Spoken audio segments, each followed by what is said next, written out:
Welcome back. You're watching Fredlin. Well, a little bit earlier on, Queensland Premier Annastacia Palaszczuk, opposition leader Deb Frecklington went head-to-head at the Sky News Courier-Mail People's Forum today, the most anticipated showdown ahead of the campaign this Saturday night. The polling starts on Saturday. The pair answered questions from a group of undecided voters in Brisbane. Pretty feisty debate hosted by my good friend Kieran Gilbert. Let's have a listen.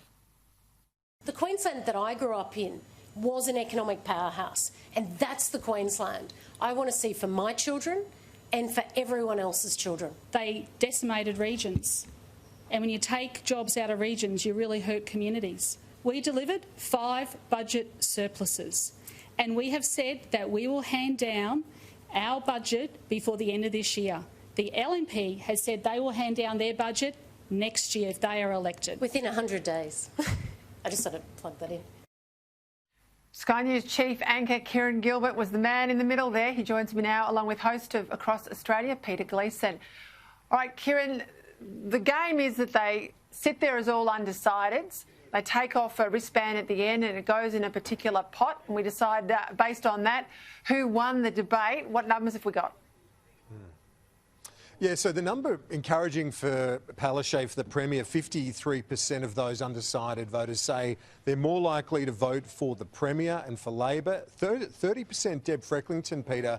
And surprisingly, I was surprised, and I think you will be too, 17% still undecided after the debate tonight, which I guess one point to make here in terms of the strong vote for Annastacia Palaszczuk.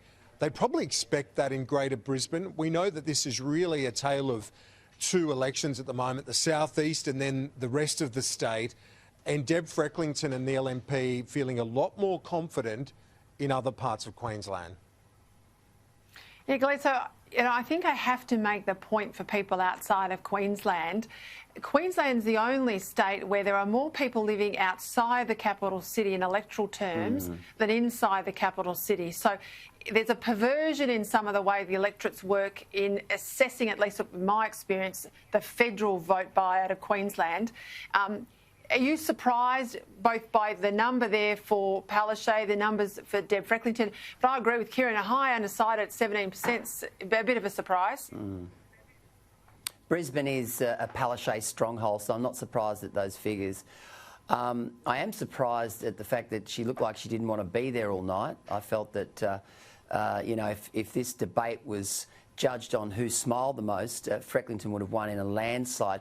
But I also felt that Frecklington missed an opportunity. I mean, the Premier kept, you know, having a crack at her about the fact that they haven't done any costings for their promises in this election campaign. This is a government that hasn't even handed down a budget. This is a government that's got a debt that's over $100 billion.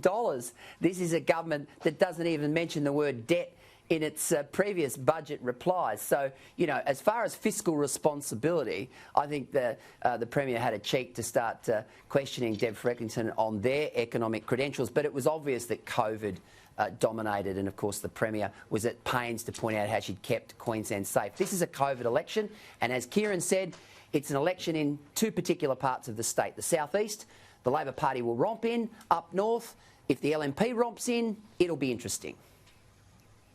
And there's a lot of talk, Kieran, about a hung parliament. You know, it is remarkable. I can't think of another state election in our history where we've had 2 women go head-to-head. Correct me if I'm wrong.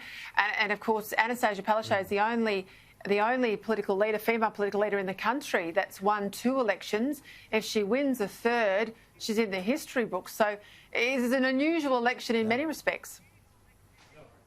It sure is. I think that, yeah, you're right. The last, well, I can't remember a state contest. I think in the mid-90s the ACT might have had 2 women, but that's a territory election. So it's a very rare scenario, certainly in our political experience. I thought in the room, I've got to say, something Gleeson said there resonated with me, because I thought Deb Frecklington was very energetic, very strong tonight. And from what I'm hearing from the LNP is that they've been really encouraged this last week, and it's showing in her performance as well. That being said, this is still, this is 100% either, you know, COVID implication through the economy, but COVID safety is what the Premier's trying to say. And she was really disciplined. I mean, you might not have thought she was a fantastic oratory tonight or really persuasive, but she was very disciplined keeping it on that ground. And I just wonder whether or not being the incumbent and being successful in terms of at least keeping the virus out, that might be enough. But that North Queensland question, as Gleeson said there, I think it's going to be an interesting night Saturday night.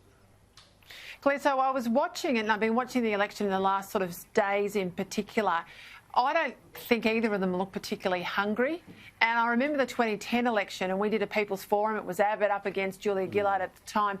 And people said to me, watching it, that there needed to be greater hunger from the opposition, a preparedness to really take out the fight.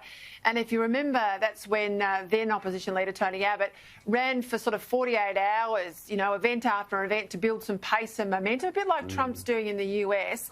I think that's what people need to see. If the undecideds at 17% out of the People's Forum are anything like the undecideds across the state, they've got to look like they want it. You know, they're both sort of standing around there. It's a footy game. The ball's in the middle, and they're not getting in, going after the ball. Peter Gleeson, you make a fantastic point. You'll remember in 2009, everyone had written Anna Bligh off. She was up against Lawrence Springborg. They tell me that the LNP guys were fitting out the curtains. They were so confident.